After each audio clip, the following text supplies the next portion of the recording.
Sinners is one of my most anticipated movies this year. I was really looking forward to Sinners. Did it meet my expectations? I liked it, but I'm not crazy about it. There's a certain charm in Sinners that stuck with me. I'm not even sure what it is. When I left the theater, I wasn't really thinking much about it.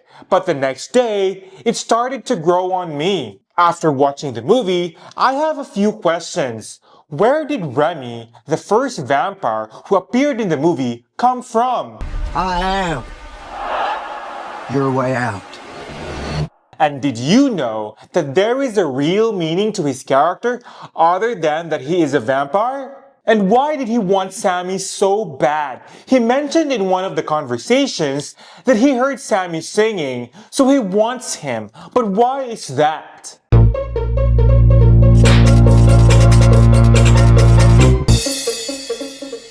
Sinner's plot isn't mind-blowing. It's nothing we haven't seen before, but the way it was portrayed and delivered felt different. In fact, during the first half of the movie, I wasn't really engaged. I didn't know where it was going, and it felt kinda slow for my taste. But be patient, because you'll definitely end up enjoying it. I must say, though, that Michael B. Jordan really excelled in this movie. There's a scene in Sinners where his twin brother died, and he holds him in his arm. You can really feel the emotions. His facial expressions were top-notch. It got me, and I truly felt that he cared for his brother. Ryan Coogler was able to show a different side of the story, making it more impactful to the overall tone and genre of the movie. I also liked the ending of Sinners. Not the post-ending, but the part where Michael B. Jordan was taking out all the guys who sold the place to them.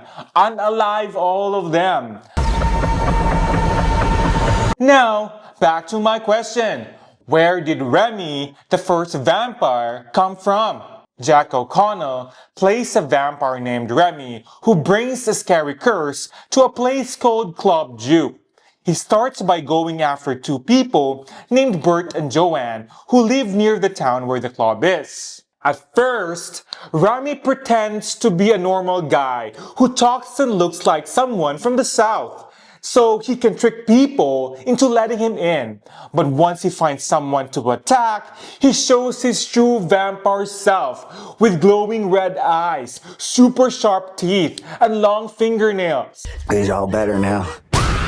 Once Remy shows who he really is, you can tell he's from Ireland because of how he talks and the awesome dance he does to the song Rocky Road Dublin outside the club. From the clues in the story, it seems like he's been alive for about 600 years. He's a much stronger vampire than the ones he turns into vampires. He can float or fly, his claws and teeth are way scarier, and because he's so old, it seems like he might be one of the very first vampires ever. But do you know what the real meaning of Remy's character is? Director Ryan Coogler created the character Remy to represent how some people, especially the white people in history, have taken advantage of black creativity and culture. Sinners mixes Irish folk music and African American blues to show that both cultures have gone through tough times because of being untreated fairly in the past. Remy, coming to Mississippi, isn't just part of the story. It's a way to explore how music and culture can be used or misused. His character helps the movie shows the struggles that black artists have faced, especially in the world where racism is still a big problem. Why did Remy want Sammy so bad? Even in one of the scenes, he insisted that he would stop as long as they gave him Sammy. In Sinners, the vampire Remy is after Sammy because of how special his music is. The movie is about a group of people trying to survive when vampires show up in Mississippi in 1932. But there's more to the story than just the scary stuff.